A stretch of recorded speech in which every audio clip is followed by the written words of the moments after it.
You are listening to the VBAC Link podcast episode number 48. Today we are talking with Katie from Maryland, and Katie actually runs the ICAN Instagram page. So naturally, we are going to talk all about ICAN today and how you can get connected to that wonderful resource. But before we get into it, Meagan has our review of the week. Today's review is from Lena Ben 87. She says, I love this podcast. I have learned so much thanks to this podcast. So many good stories. It gives me hope for my second pregnancy, which is baby number 2 in May of 2019. Congratulations, Lena, in advance. Yay. And I don't want to make the same mistake. So I'm listening to all the advice on this podcast. Thank you so much, Lena, for that wonderful review. We are thinking of you, and we hope to have you on the podcast someday soon. Yeah, I think by the time this episode airs, it's going to be April, so you're going to get really close. So maybe you'll hear your own review on the podcast. And if you have not done it yet, we would love your review. You can leave them on iTunes, on Apple Podcasts, or if you don't have that, you can go over to our Facebook and leave a review, or even on Google, you can review on Google. So yeah, we're on Google My Business now. Yeah. Whoa, it's official. So if you wouldn't mind, leave us a review. It means the world to us. And of course, we read them every single week on the podcast. You are tuned in to the VBAC Link podcast with Julie Francom and Meagan Heaton, VBAC moms, doulas, and educators here to help you get inspired for birth after having a C-section. Together, they have created a robust VBAC preparation course along with this uplifting podcast for women who are preparing for their VBAC. Although these episodes are VBAC specific, they encourage all expectant moms to listen and educate themselves on how to avoid a cesarean from the get-go. The purpose of this podcast is to educate and inform. It is not meant to replace advice from any other qualified medical professional. Here are your hosts, Julie and Meagan. Happy Wednesday, Women of Strength. We are so excited for our guest today because Katie runs the Instagram page on ICAN. And so before you do anything right now, hit the pause button on this episode and go to Instagram and search for, Katie, what's the name? Is it ICAN Online? ICAN Birth. ICAN Birth. Yes. Mm-hmm.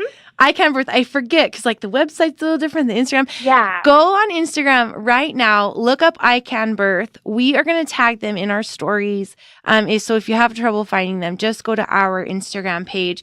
Katie, I feel like I kind of already know you a little because we're back and forth a little on Instagram and we share their stuff and they share our stuff. And so I kind of feel like we already have a pre-established connection prior to this episode. So I'm so excited that you are here with us today to share your VBAC story. So I'm just going to let you take it away and get into it. And then after you're done, either you or I can share information on how people can find their local ICAN chapter and what resources are available to them through ICAN. Great. I'm so excited to talk to you guys too.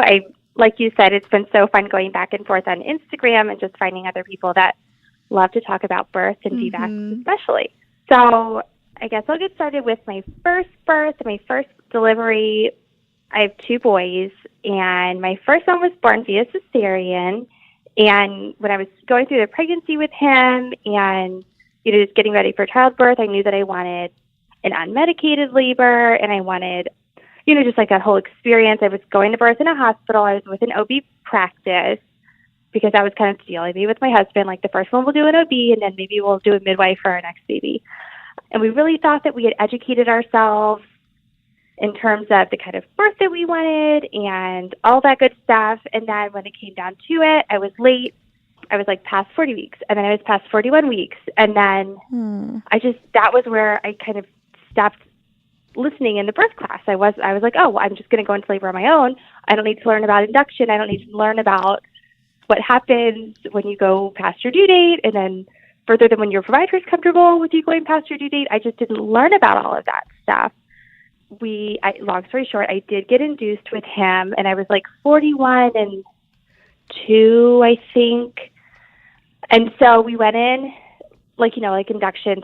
They say, okay, go into the hospital at this time, or the hospital is going to call. I don't know if that's how it works everywhere, but at least in our area, they're like, okay, it was not an emergency induction. So yeah, it's pretty standard. Yeah.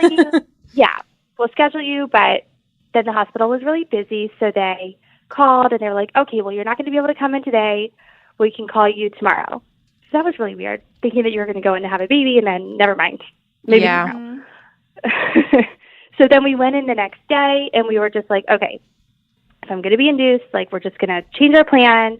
I don't know, we downloaded shows to watch. We were like, okay, we'll just change our plan. We'll just make do with what this is. And then we got to the hospital and it wasn't even the OB. The nurse came in and she goes, oh, since you were admitted and it's like halfway through the day now, we're going to skip all the Cervidil and any like cervical ripetors and go straight to Pitocin. And again, I didn't know that maybe this wasn't the best idea for my body. But hey, so skipping Cervidil, sign me up. Yeah, I just had no idea like what to ask for or anything like that. So what was your cervix at that point? I think it was like maybe a 1. Okay. It was maybe a 1 because later on I requested my medical records and it was a 1. Okay. Like I calculated my Bishop score, but I have after the fact. Yeah. So anyway, so I'm hooked up to the Pitocin and it's not bad. And I knew that with Pitocin, I just wanted to get an epidural later on down the line because I'd heard that Pitocin contractions can be more difficult to manage. So then a couple hours later, my nurse walked in and she said, we have some bad news. And I had low platelets, which I wasn't aware of during my pregnancy. I'm sure you've had other moms who it's called gestational thrombocytopenia. It wasn't anything like major like that. It was just low platelets that were just caused from pregnancy. I don't have them outside of pregnancy. So because my platelets were really low, they were below the threshold that I could get an epidural because then there's a risk of bleeding. I think in the site that they would give you an epidural. So then our game plan changed again because we're like, okay, we're going to go through this. No epidural. That's not an option.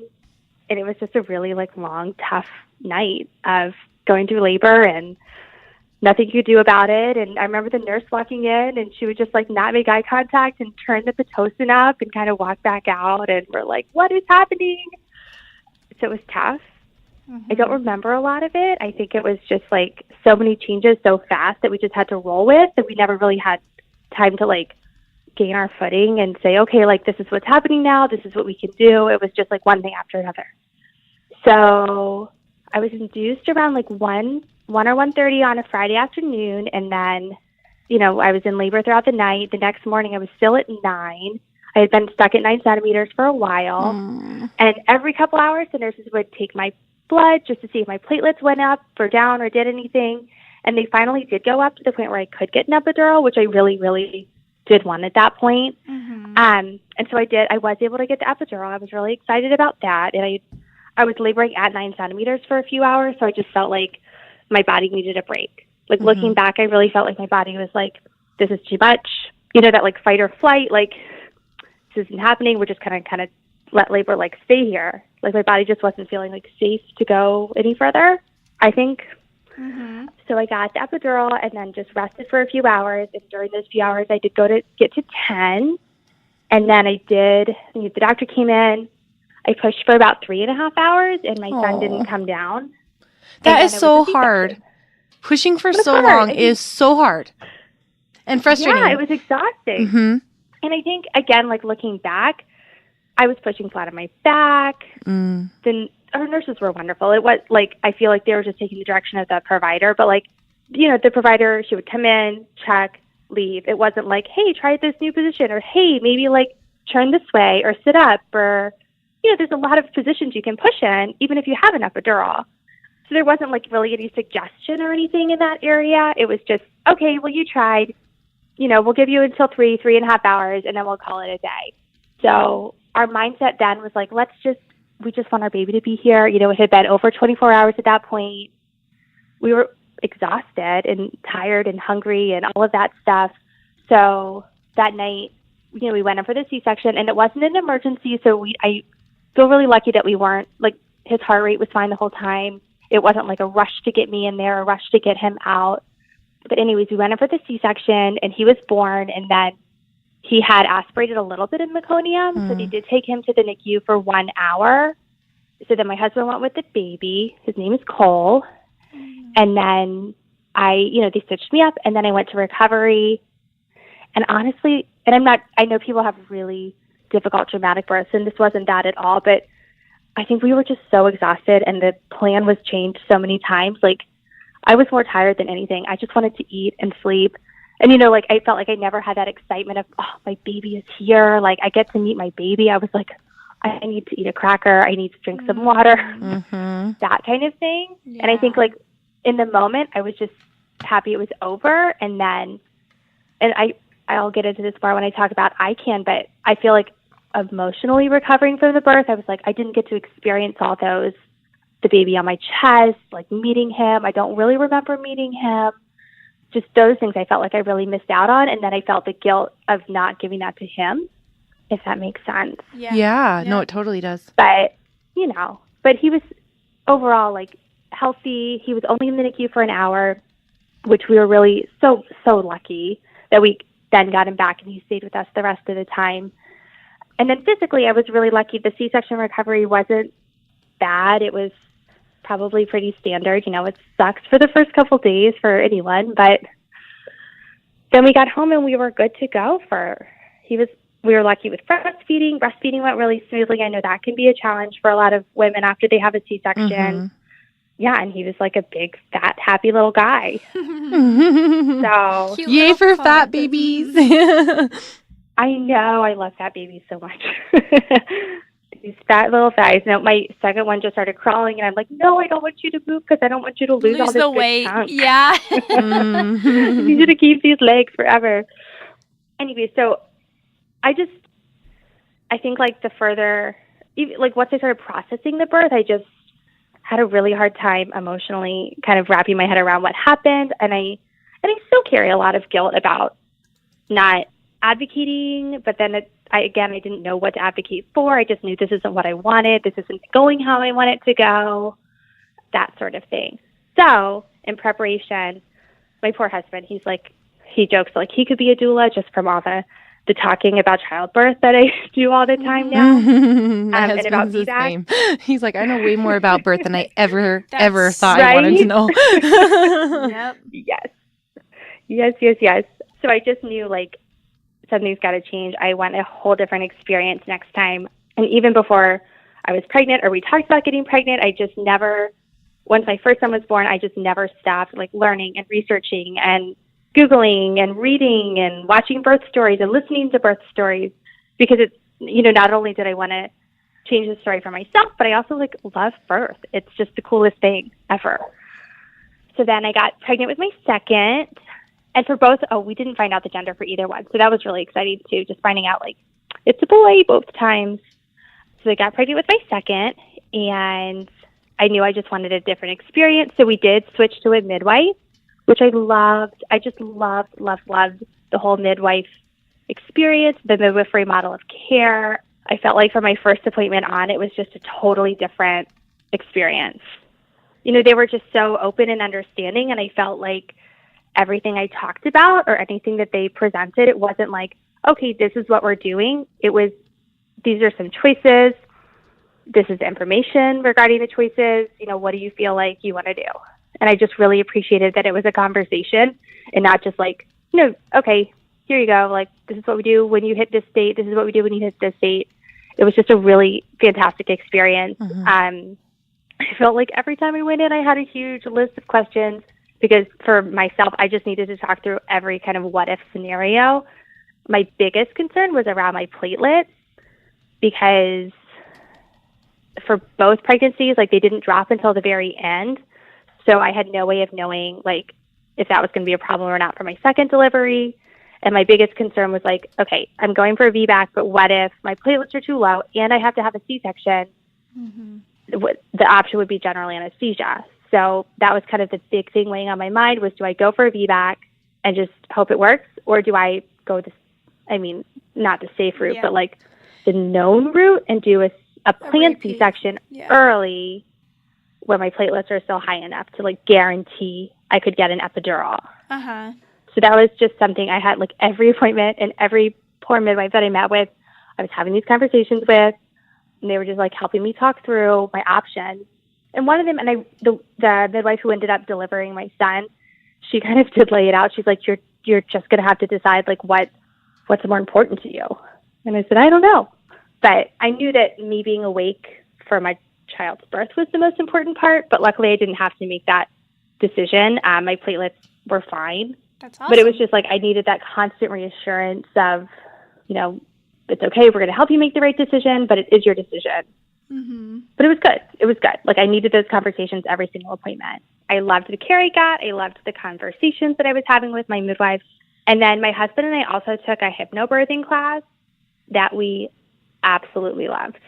A doula agency in our area puts it on, and it was like one part childbirth education and one part hypnobirthing. And it was just, I didn't think that we needed another childbirth class, but I think we did because we just only selectively listened to things last time. So it's really helpful to go in and relearn all these things, having had been through childbirth once before. And then the hypnobirthing, it just really like helps prepare us. And my husband is not a crunchy guy. He's not like into stuff like that, but even he liked it. And it was kind of like our date night. Like it was just a couple weeks in a row where we got to get out of the house without our kid and just kind of hang out for a while. And it was just this guaranteed date night. We were also learning, and it was also relaxing at the end. So it was a really cool experience too.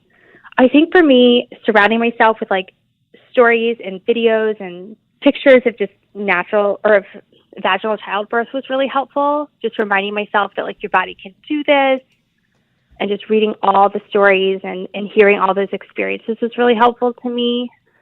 I love listening to podcasts, so that's where I got most of my birth stories from. But it was just helpful to hear those stories and hear those women that have been through it and sharing those same worries and kind of coming out on the other side. Yeah, that relation, yeah.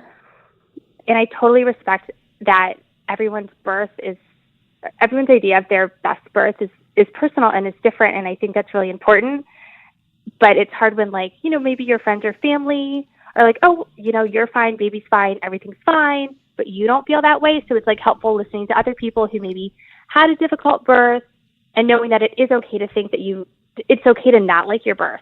Yes. And it's okay to love your birth. And it's okay to like be okay with whatever happens at your birth, or it's okay to be really like controlling about what you want to happen at your birth. Mm-hmm. But I think having people, like no one in my immediate circle was really understanding why I was having a hard time with it. So I think listening to stories of people who did have a hard time with it was comforting too, just to know that it wasn't just me. Yeah, you feel like you actually have a tribe of people that get you. Yeah, definitely. That was like, those are the helpful things for preparing for the second birth. And then, like I mentioned with my first son, he was born like almost a week and a half late. So I was really prepared to go in for the long haul. But then I actually went into labor the night of my due date, which was really unexpected, but also really exciting because I didn't have any contractions. I don't even think I had Braxton Hicks with my first. I never had a contraction on my own because even with my first, a few times they would turn off the Pitocin to see if my body would kind of kick in, and it didn't. So it was so exciting to have my own contractions that my body made by itself. But I also, I don't know, because I never went into labor on my own, I didn't know what to expect, but I was expecting to have kind of a slow build into active labor. But I went into labor at 9 p.m. because my husband and I, we have a toddler, and like we're in this habit, we have to lay down with him to fall asleep. So, and then we fall asleep. So we had all fallen asleep reading a book, and then I just woke up at 9 p.m. to contractions, and I think they started around every 5 minutes apart, and they never let up. So it was like, boom, you are in labor. But if my husband had, we both woke up, he had to shower. I came downstairs because I'm like, is this happening? I don't think this is happening. I'm just going to pretend this is not happening. So then he got out of the shower, and I'm sure he heard me making all sorts of noises. It was like, oh, I know what those sounds are. So 9 p.m. it started, and then we got to the hospital by midnight, and they were I think they were 2 or 3 minutes apart. So it really went fast. And by the time I got to the hospital, I was 8 centimeters, which I can't even tell you. I'm so excited. I was so proud of being there. That's huge. I just never thought that would happen. And then I hear a lot of even my friends who are pregnant for the first time, they're like, are you, people are so scared of childbirth. And they're like, were you scared? And I'm like, you're ready. Like, you're in that hospital and you're like, we're doing this. Like, this is happening. We're doing it. I just felt so ready. Like, there was no nervousness. There was no what ifs. It was like, this is happening. Like, my VBAC is here. You're feeling empowered. Yeah. Yeah, it was amazing. It was amazing. And I just so remember, so I get into triage and the midwife checked me, and then I went right back into into one of the labor rooms, and the midwife was not one of my favorite midwives during my appointments. And then she was so incredible at the hospital. She stayed with me for almost 2 hours, just did not leave my side. Like, she was on one side, my husband was on the other, and the nurse was in there like pressing refresh to make sure my platelets were okay, because they had to take my blood, and my platelets were good. But I remember even in the moment saying, like, oh my gosh, like, whose midwife stays with him for hours on end? Like, she didn't leave the room. And it was just so, I just felt like they were so on my side, not just there, like, okay, you know, whatever happens, happens, but like just in my corner, like fighting with me to get this birth.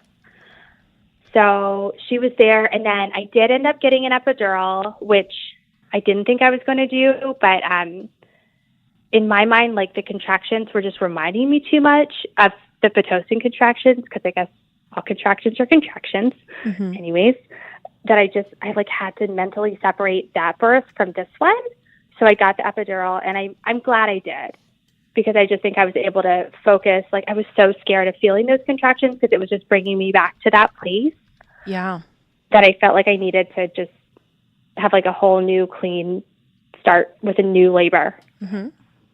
So got the epidural and was able to, you know, rest for a few hours. And then I do feel like the hospital in our area is making some improvements in terms of like helping, especially like epidural moms, you know, keep upright and keep that baby coming down. So the nurse was in every 30 minutes to change my position, which was really awesome. Oh, that is so good. Yeah, it was fantastic. Like, they had the feed-up balls, because my first birth, we brought a big like exercise ball that we left there. We did not want it back.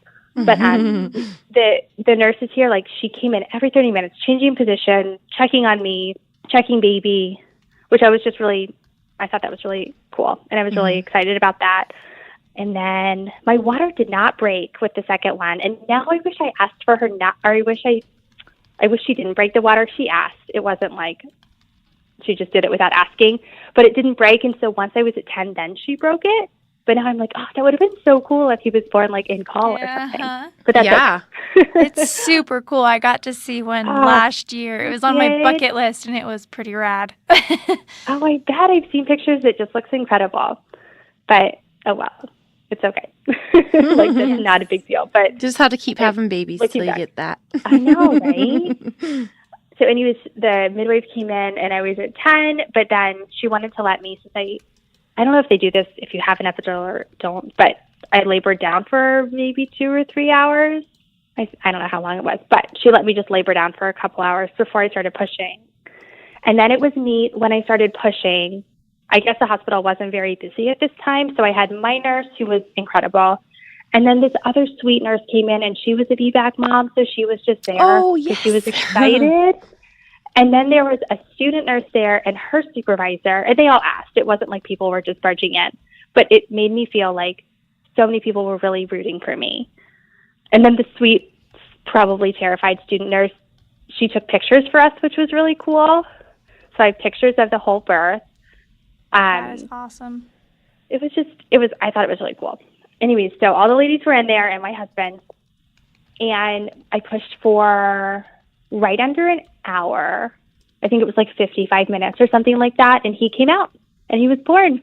Yay! And it was amazing. And I just remember, like, you know, when you can tell, like, okay, the baby actually is coming out. Because, you know, in the beginning, I don't know, you know, it could have not worked. But when my midwife was like, okay, like, this is really happening. Like, you're definitely having a VBAC. I just started sobbing. Like, I just couldn't believe it was really here and really happening. And it did. And it was incredible. And he went right on my chest. And that's what I wanted. Like, that's what I missed so much with my first birth, was my baby was just gone for an hour. And I didn't get that skin to skin right away. I didn't even, like, I don't remember with my first them saying, oh, it's a boy or anything. It was just such a blur. And with my second, like, he just went right on my chest and he stayed there, and it was just incredible. It was just the most incredible experience. That is so ever. awesome. I love it. I'm excited. And are you one of the pictures that you're going to send? One of those pictures from the birth? I mean, I have like all sorts of pictures, so I don't know what. We would love to share some of them. Yeah. Okay. We can share some in our stories, but also we need one to go with your podcast image. Okay. Too. Yay. There's some good ones. Can't wait to see. And I have a really cool one of our placenta. I guess I didn't know, like, the placenta in the bag of waters is attached. I didn't know that until I saw the picture, or saw the placenta. Yeah. So cool. Super awesome. But it was just awesome. And then, like, it was a boy. We thought it was going to be a girl, and he's a boy. It was so exciting. And that is so exciting. Like he stayed on my chest, and then my husband went and brought us lunch, and the baby was there, and it was just the coolest, like, most relaxed thing. I love it. It was just awesome. It was so fun. And I would do it, like... It sounds super magical. You know, just like going in and being so far progressed, and then like mentally preparing for the pushing, and then having all the support, and kind of had like your own little cheerleaders there, and then obviously just totally rocking your VBAC. That's awesome. Congratulations. It was so great. Thank you. We love it. It was the best. Awesome. Well, thank you so, so much. I love your story. Julie wants to share more about what you do on a daily basis. Yes. So this ICAN is a great organization. You guys, we teach a little bit about ICAN in our VBAC prep course. So I know a little bit about like the facts and stuff like that. If you didn't know already, I am like stat fact geek. So ICAN was actually founded in 1988 when women were really losing their voice for VBAC, and they were losing access to it. And so ICAN founded at the same time as like the mid 80s, when people like Penny Simkin and Gina Kirby and all of those really incredible birth workers that advanced and increased women's awareness that they actually can have control over their birth experience, all came about almost at the same time. And ICAN is really cool because their goal when they launched was to reduce the number of unnecessary C-sections that women were having, and also to increase access to VBAC. And guys, in like a period of like 8 to 10 years, I forget the exact numbers. I have a little chart of it actually, but in a period of about 8 to 10 years from the time ICAN was founded, the overall VBAC percentages in the United States jumped by almost 3 times in less than 10 years. So it went from, I think, like 8% in 1988 to almost 24%. I'm going to put a chart in a blog to go with this. So if you are wondering what the actual numbers are, go ahead to our blog, thevbaclink.com/blog, and you can find those exact stats. But guys, ICAN did so much work for improving VBAC access and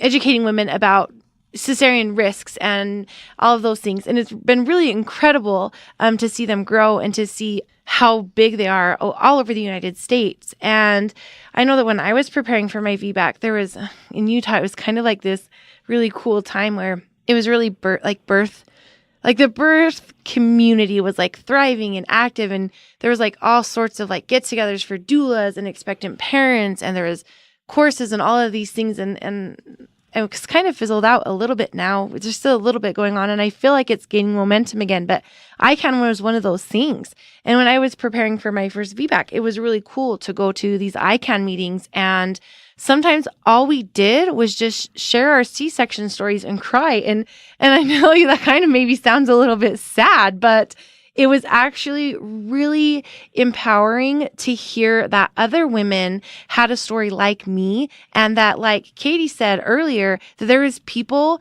that actually knew that it was okay for you to feel sad about your birth experience, even though you had a healthy baby. And so I encourage you guys, ICAN is all over the United States. You can find your local chapter at ican-online.org. Right on their homepage, they have a button that says Find a Chapter. you can go click that button and you'll be allowed to search for a chapter that's close to you. And I will also link that to the blog. So if you're having trouble finding that, head on over to our blog, thevbaclink.com/blog. And be sure to head over to Instagram and give their page a like. ICAN Birth, at ICAN Birth. Awesome. Yeah. Awesome. Your story is great. I love it. I'm dying to see your pictures. Yes, me too. Yes. Yeah, thank you guys so much. Would you like to be a guest on the podcast? Head over to thevbaclink.com/share and submit your story. For more information on all things VBAC, including online and in-person VBAC classes, the VBAC blog, and Julie and Megan's bios, head over to thevbaclink.com. Congratulations on starting your journey of learning and discovery with the VBAC Link.